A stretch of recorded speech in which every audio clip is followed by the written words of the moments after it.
project or performance task na mga tanami about sa tao na disability niya.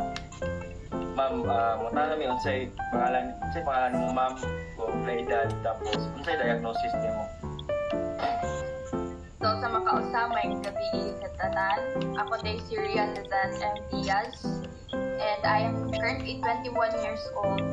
And since last June 2025, I was diagnosed with PDD, also known as persistent depressive disorder with intermittent major depressive episodes. And then atong December lang kay natuwagan sa akong diagnosis ang PTSD.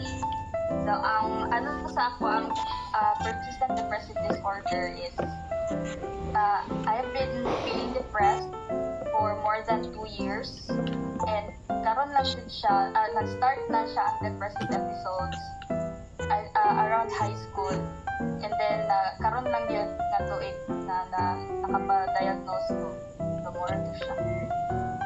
Sige ma'am, thank you ma'am. So magpaila-ila ko ma'am. Ako dahil si Vincent Ray Bulawit, taga grupo ni Lian. So ang una nga questions na mo ma'am kay about siya sa understanding of disability.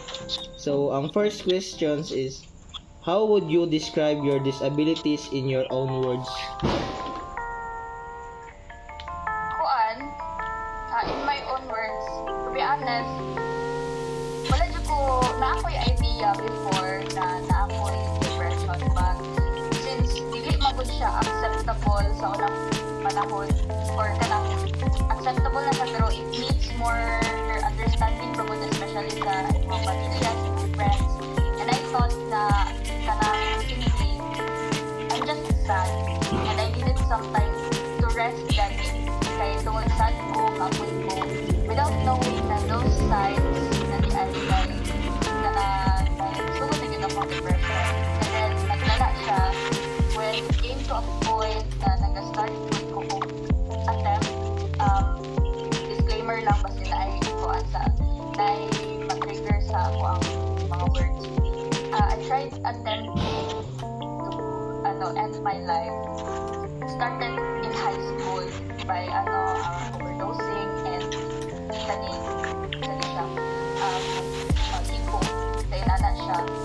So kuan sa ko kay I thought it was just my personality na naagi mga adlaw na dili ko ganahan sa akong tao, dili ko ganahan sa balay or himo sa akong mga everyday tasks, and even sa kanang mga hobbies na kung hindi na ko ganahan na hobbies siya. I thought na apoy lang yun, apoy lang life. So wala siya. Thank you ma'am. So ana jud na ma'am no kay abi lang nato nga normal lang siya pero without knowing nalagay siya effect sa to. Yes. Ang next question ma'am kay ano saan nimo nga nasabtan imong condition ma'am?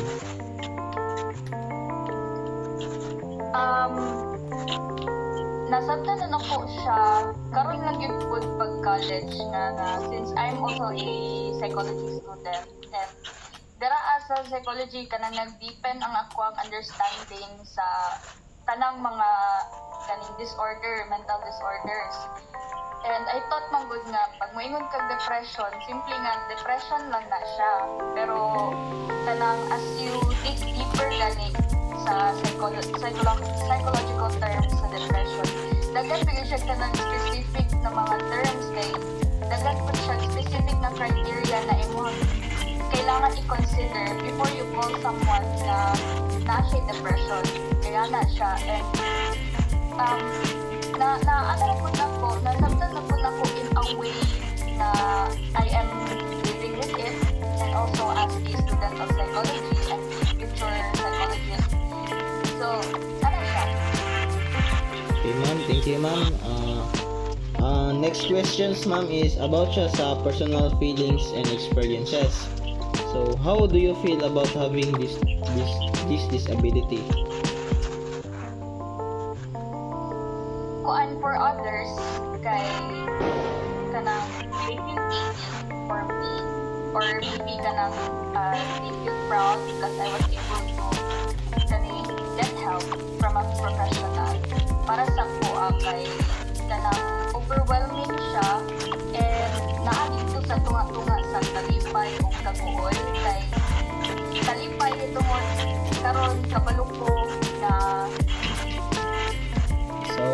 Next question. So next questions, ma'am, is has your condition changed the way you see yourself?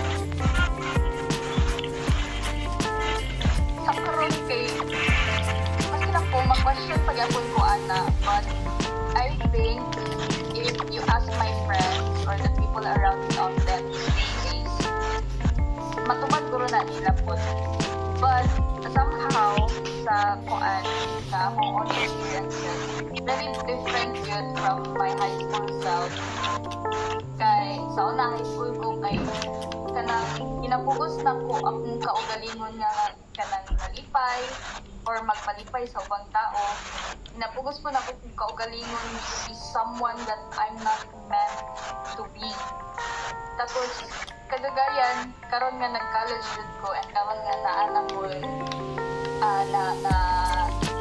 ano na ko nga diagnosis I realized gani na every time mo ato ko eskwelahan makita na ko mga friends karon nga kuan college ko genuine gid ang kalipay nga akong mabati to the point nga kanang dili pareha sa una nga malipayon ko sa eskwelahan or sa gawas so uli na kong balay kanang attitude kaayo ko kanang dili ko sigurado nga ako ba to na katawa sa eskwelahan karon kay kanang uli na ko mag-feel gid gihapon ako ang kalipay nga akong na-feel nga na ako sa gawas kinana siya and kanang it's a huge change po sa ako kay I have this kaning unhealthy routines before nga karon ginahinay-hinay na ako siya kaning pawala like magsigo pilar sa una magsigo pilar mabtan ko alas 4 sa kadlawon matang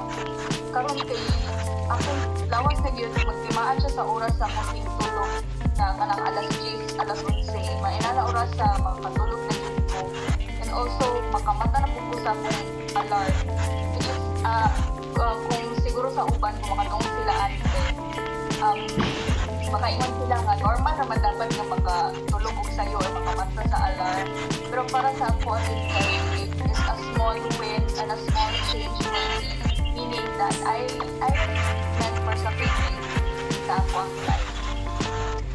So maayo ma'am no kay dakog impact ang kuan ma'am. Question ma'am is about siya sa discovery and initial reaction. So what do you remember about the time when you first learned about your disability? At to be honest kay kato siya since dili pa kay ko familiar yun sa mga terms sa depression or klase-klase nga mga depression. So pag ingon sa doktor nga mo to PDD ang diagnosis niya sa kuha. Na-shock ko and kanina ako nga doc unsa na PDD. And there iya kong gi-explain because nasulot mo ko sa criteria na ang akong depressive disorder nidagan na siya for more than 2 years since high school siya nag-start and then gradual nga balik-balik ako mga major depressive episodes sa kuan hanggang sa nag-college ko. So I was shocked and at the same time di ka nang nakapil ko nga kanang sa tawagan ni nalipay ko kay na ako'y na-learn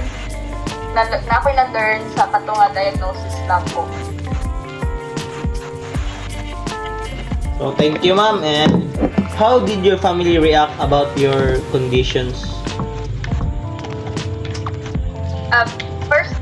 First and foremost, ako ang mama since siya akong kauban nga nag-atog Davao and siya po ang unang giingnan akong i-reach out yun this year. Naanak ko sa iya nga madili na ako kaya. So, pag sulti na po sa akong mama na kay siya ang hilak. Siya kitag-hilak una. And then, slowly, dito niya, hinahinay dito niya og dawat o kanang butang yun niya sa isip ba na ang mga mental disorders kay dili lang yun siya puto huna-huna or mugna-mugna lang sa katawhan but it's real and it's there. Tapos, aside sa akong mama kay hinahinay po na ko kaning sulti sa akong mga relatives. And tayo uban kay negative ilahang reactions. They told me na depression is not real. And some of them supported me and even comforted me. So, I'm happy nga at least kato sa side sa akong family nga kanang negative ang ilahang reaction sa akong diagnosis. Wala na ko'y pakialam po sa ilaha. If mo na ilang thinking, go ahead. Okay lang. I have my family and friends who supported me despite my disorder. Thank you, ma'am. Pero naadyoy ingana ma'am no nga laylay og kaning perspective kay naiuban nga na-shock kay nganong nakaingana nga disabilities or Yes. question sila nga asa ni gikan or giunsa nga pagkakuan. So ingana jud na siya. So our next question is about siya sa family support. In what way does your family support you emotionally or physically? Balik na sa kong mama since she mostly finance my medicine na akong hinatake. So, aside from that,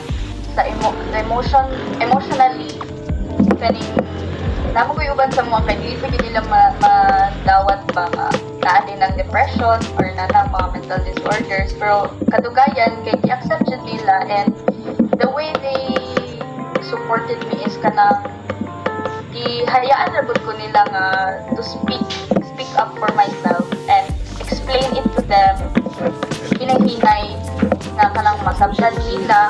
Bahalag simple na words lang akong maingon sa ila, pero kanang at least makasabot sila ba. And also kanang niabot ko sa point na dili na sila parehas dati nga gina-push ko nila to kanang gina-push ko nila sa akong limits ba. Karon kay na gyud kanang dili pod sa ginapasagdaan lang, pero kanang ganin they let me do what I want. Basta kay dili lang yun ko mulapas sa moral kanang boundaries na ko or anything nana. And because of that nagka-close yun ang relationship na ko sa akong family, especially sa side sa akong mama.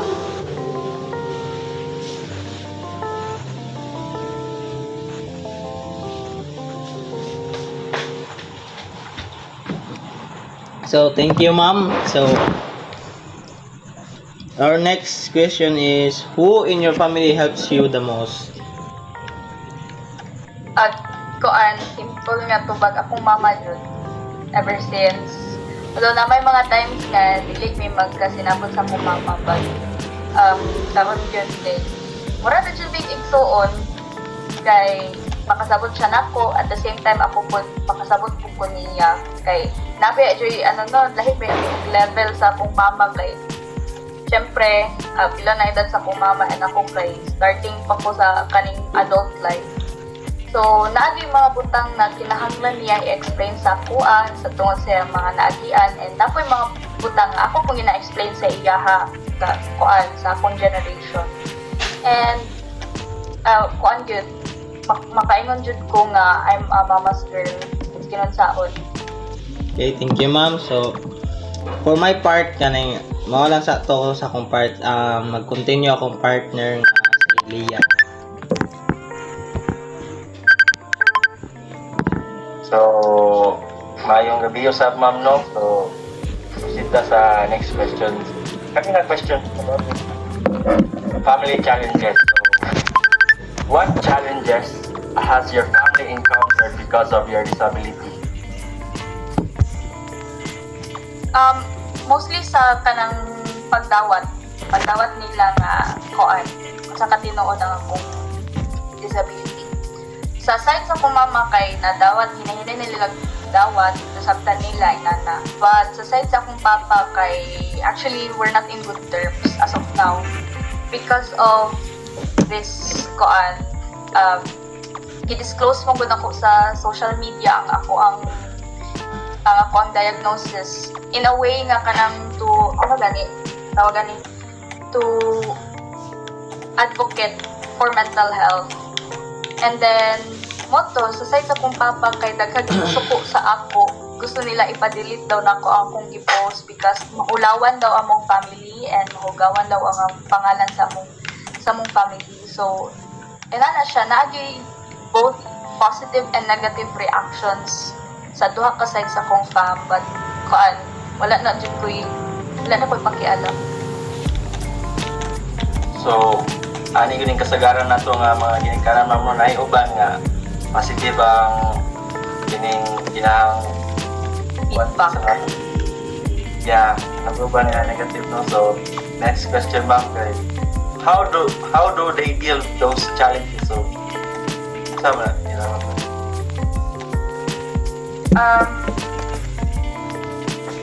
Actually, wala po kung question ko na sa akong family ko. Yun sa nila pag-deal na ang challenges. Even sa side sa akong papa, wala akong kabalo. So, I don't know. Wala akong answer.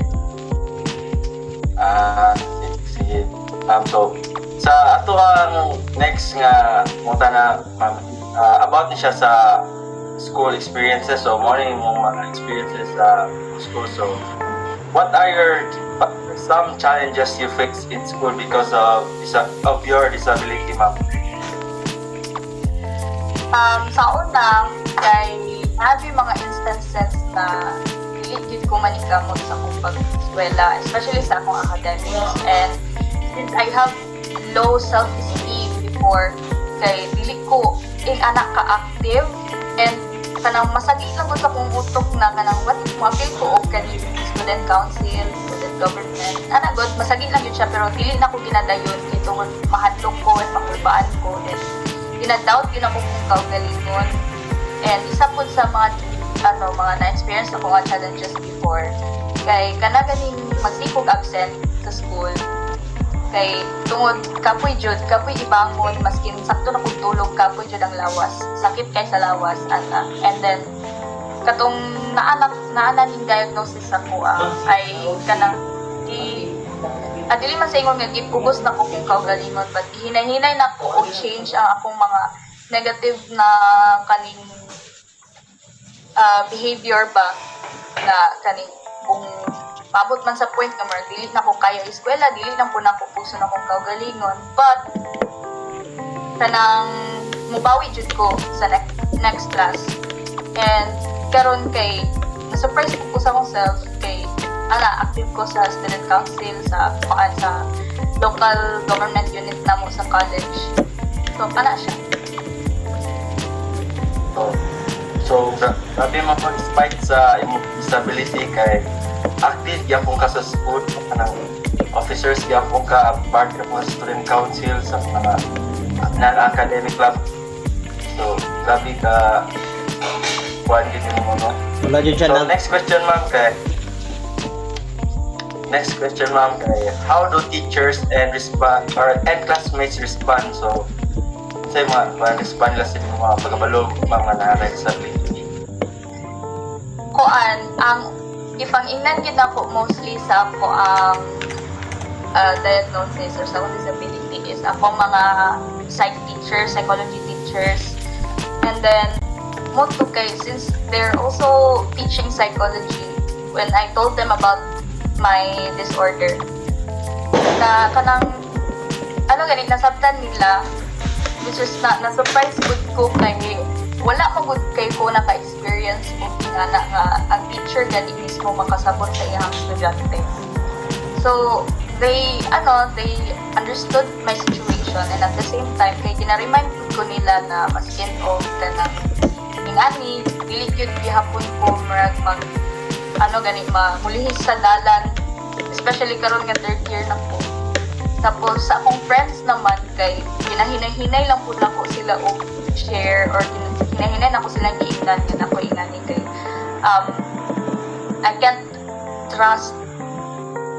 put trust sa ubang tao. So moto gidawat ra pud nila and isabot nila, and at the same time kay kanang same sa teachers na kanang they are reminding me of how beautiful this life is. All yun. So, matoy lang ang mga responde sa mo pagbalo na ma'am no. So Yes. sa Very next positive question, na reaction. very positive no. Morning magagwapo sa mga classmates of ba. So sa next question nato ma'am, it's about coping mechanisms. So what helps you overcome difficulties, like for example habits, tools, routines, or people unsa man nga mga katabang si mama nga overcome ang mga difficulties? Kuan, before ko nag-start sa kong meds, like, kanang, wala lang, simple nga, kanang, murag, living the life without knowing the context of it. Enana. Tapos karon kay, dito na ako na-realize it, kung unsa yung kalindot ang kinabuhi. Kung unsa ka, kanang, syempre, bata pa ko, kanang, daghan ko gusto i-discover. And one of my coping mechanisms yun kay ang pagbasa gyud og libro. Like daghan ko libro sa balay and hinahinay ako kung sa bang kanang to indulge in the fantasy inside the book that I'm reading. Kay aside sa makatabang siya og work sa akong brain, makatabang po siya sa ako ang vocabulary and sa akong speaking skills. And I think diha po isa sa mga reason kung ano kanang medyo kaning I can't say confident but kanang at least na ko kanang able ko to speak in front of many people dali. And aside from books, I am very passionate about music. I've been singing for as long as I can remember. Ever since childhood yun nagakanta na yun ko, and naundang lang yun ng mga kanang pagpasikat na ko when it comes to singing. Kay tungod ato sa una nga low akong self-esteem, and karon kay kanang nigawas jud siya ba.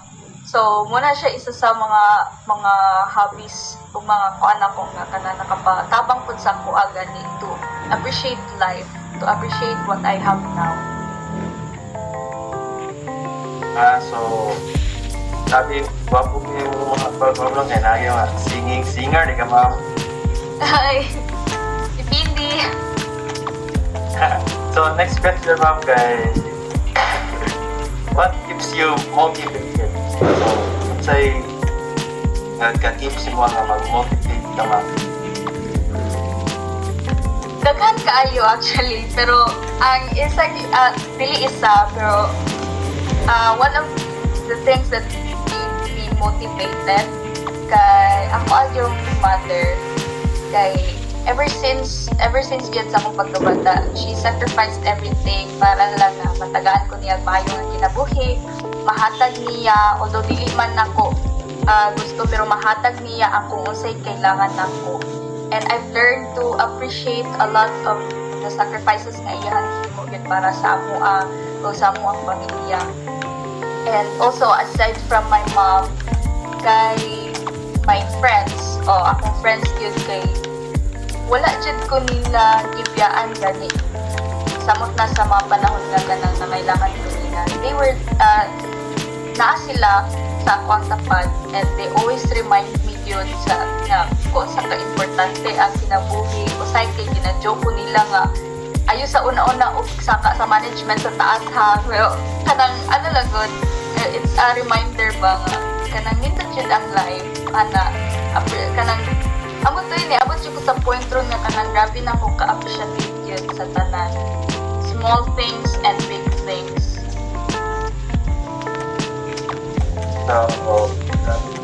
So sa atong next question ma'am, no, okay, it's about support system outside family.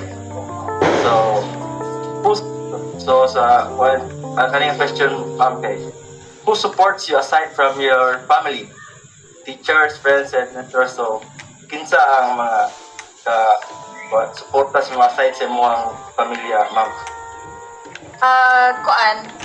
Friends yun. Mga friends na ko, dagat kong friends. Although, maingon siguro sa uban nga, grabe na ko ka-social butterfly kay kung asa ko maabot, daghan ko maamigo. Daghan ko circle, inana. So, and kanapod nga mga circle of friends na ko, maskin lahi-lahi na silang mga interest nga kanang same sa ko. kanang wala good sila nga ingon nga gina-judge nila ang ako ang the way nga kung sa akong batasan ana. And then katong yung nahibalan nila katong nag-share ko sa ila about sa akong disorder kay kanang they accepted it and isa po sila sa mga reasons yun kung ano hangtod karon buhi pa jud ko, thank you Lord. Ana siya. So kanya next question, ma'am, no? So how do they help you to lang about that mama in that buhat? There were moments nga kanang dili mo gud maiwasan nga nandiyo mga gabi nga dili ko katulog dayon kay tungod gubot akong utok ana. And then natoy one time ang gud nga nag-chat ko sa mga friends na ko. Nagsulti ko sa ilahan na I feel very sad na po and I'm at the verge of committing a na. Tapos pagka morning ito kay ni reply sila and then they gave me words na kanang they validated my feelings and also kanang i-comfort jud ko nila and at the same time kay ang isa gud anang yun kay they helped me bring my confidence back sa mga butang na kanang I thought wala na sa ako pero tungod sa ilahang words of encouragement, words of affirmation kay I was able to be confident with my own decisions, with my personality and everything. So akong friends yun. So salamat ma'am, no? So kaning question ni ma'am about na siya sa hopes for the future. So ano niya future natin sa so question na ni ma'am kay what are your dreams or goals? So say mo mga dreams or goals mo ma'am. One of my dreams kay daghan mo jud siya no. Ang isa jud sa akong mga dreams is makahuman yun ko sa and also kanang I also believe sa kuan man ko nga the tawagan ni the healers also need healing and I want to be a proper advocate for mental health kay since I have this disorder, I experienced this mental disorder. I want to share it to everyone na kanang their feelings are valid.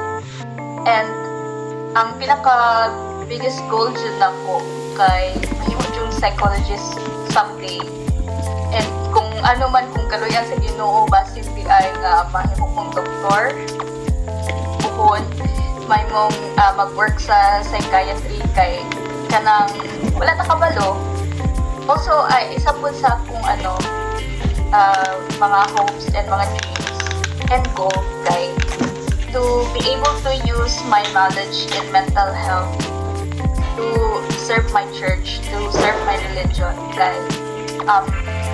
because spiritual life and emotional or mental life is important kani dili na siya nga kanang although they're different but they also have kaning really a relationship with each other yun.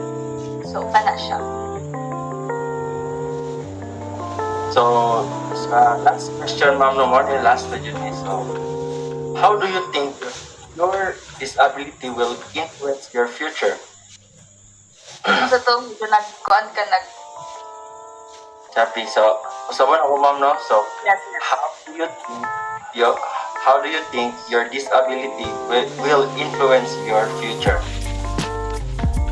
It will influence a lot in many ways na kanang wala ko magugukabalo yun sa akong future but siguro maka-influensya po ko og daghang tao nga nag-struggle sa ilang mental health to never be ashamed to ask for help yun because in this generation sa itong generation karon we are very open to parang accepting this psychology and we are very open na pud to end generational trauma gani so I hope that my experiences and my disorder will be able to influence my